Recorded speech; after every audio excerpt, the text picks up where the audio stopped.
Hey, I'm Brent Ehrler with Tackle Warehouse, and I'm sitting on the shorelines here at Toledo Bend, about ready to start practice for our next elite event. But before we get there, I have the Bassmaster Classic recap. This was an interesting tournament for me. It was only my second classic that I fished, and was real excited to get there. Fought tooth and nail to actually get there from last year. So excited to be, to get there, fish the tournament. It was crazy because I ended up, leading that thing for 2 days, which I really didn't think feel like I was on anything good. And what an unbelievable event to lead and have the opportunity to win. Tough event, but a great event as well. So anytime you can finish third place in the Bassmaster Classic is pretty unbelievable. So I'm excited about that. It is going to sting because I know of my missed opportunity. I think the fish were spawning.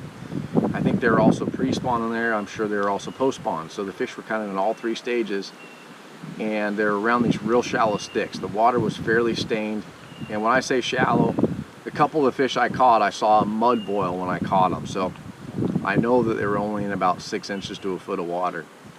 It was interesting how I caught them. A lot of people would go in and flip and throw a spinnerbait in those situations, which I did. When it got too windy, I threw a Texas rig, creature bait. I threw a flapping hog as well by Yamamoto. But I was throwing a little bit smaller one. I was throwing the 3 3/4 flapping hog on a 1/4 ounce head with a 3/0 Gamakatsu hook. I caught a few fish on it, but my number one bait was actually a Yamamoto D Shad. Now, this bait right here is an interesting bait. It is a kind of a soft stick bait, look to it. It's a, you'd think it's a soft jerk bait. Well, I wasn't fishing it that way. I was fishing it like a Senko, and it kind of falls like a Senko in a sense that it falls fairly horizontal. Now, when a Senko falls, the whole thing wiggles when it's falling.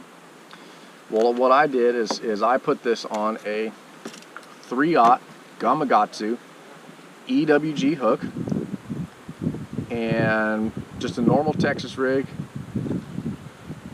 Put it on, thread it around.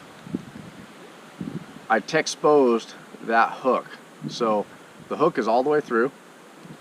But what I do is I pull it and pinch just the very tip of the hook point, so it's out, but it's buried, so it won't get caught on anything. Now, the trick with this bait is that from the weight of the hook, it wants to fall this way, but it doesn't fall that way because of the shape of the body. It wants to plane out. Well, when it planes, it actually falls nose down just a little bit.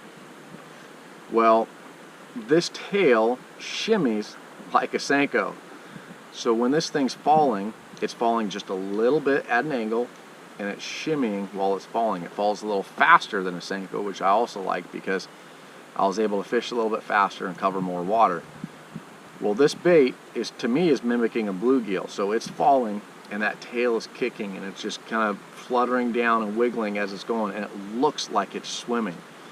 So it hits the water. What I do is I'd pitch towards a stick, either over a stick in a little cluster of sticks, let that thing fall, then I would pull it and let it fall again. So it would come up and then it would shimmy down. When it would shimmy, it looked like it'd swim, and then I'd pull a little bit and it would swim. And so I was dead sticking it like a Senko, but it had that swimming feel to it, and really that bait was fishing itself.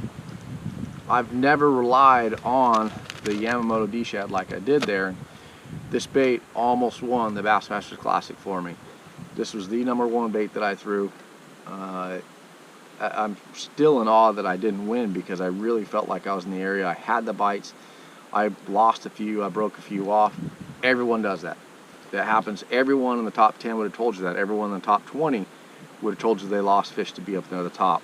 And it's just the nature of the beast. When you're doing that or you're fishing in shallow sticks, you're bound to get your heart broken. So, but that bait was the key bait for me. Essentially everything I caught was on this. I caught a few on the Texas rig, but this was the number one bait that got me to third place finish.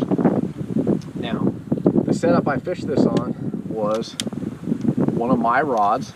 It's a Daiwa Tatula Elite Series rod. This is the Brent Ehrler Signature Series rod, and it's a 7.3 medium heavy.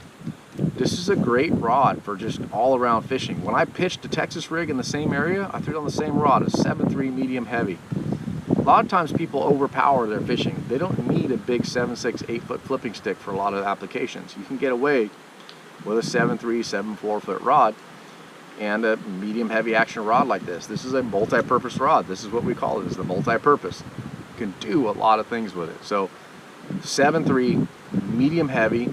This is a fast bend, which means it has a soft tip with a good backbone. So for throwing a lighter bait like this, it was perfect. I could make those pitches and get it, you know, to the tight cover, and I could fish it and not pull it too far with a stiff rod, and I could feel those bites as well, but have that backbone to set the hook and pull them out of the cover.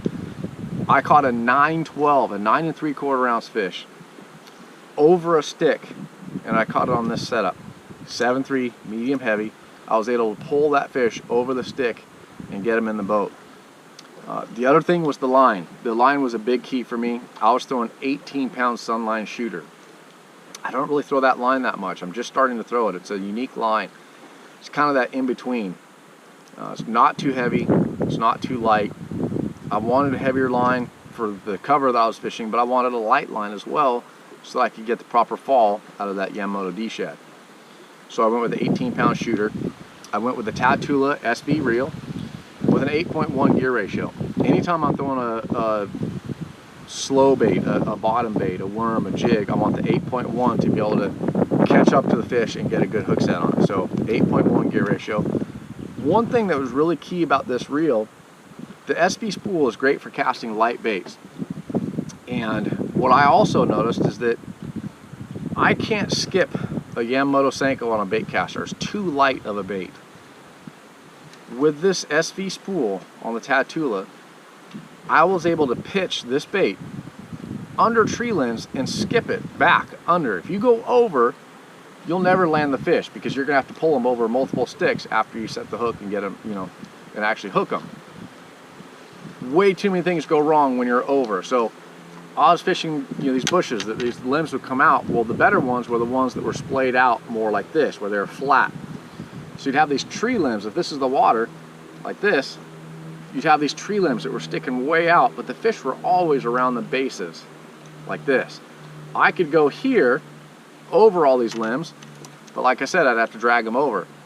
I could take this bait and I could underhand and skip with that SV spool under those tree limbs and get the bite, set the hook, and pull them out under and never get touch a tree limb once. Where if I was over the top, then I'd get him snagged and I'd have to go plowing in there to get it, or he'd hang himself and come off. And honestly, that reel helped me get where I was at, third place. So, you know, this setup was a huge factor. Bassmaster Classic, all of my stuff came on this. This was the deal. Everything is available right here on Tackle Warehouse. Pick it up, try it out. You won't be disappointed, and hopefully you catch more fish.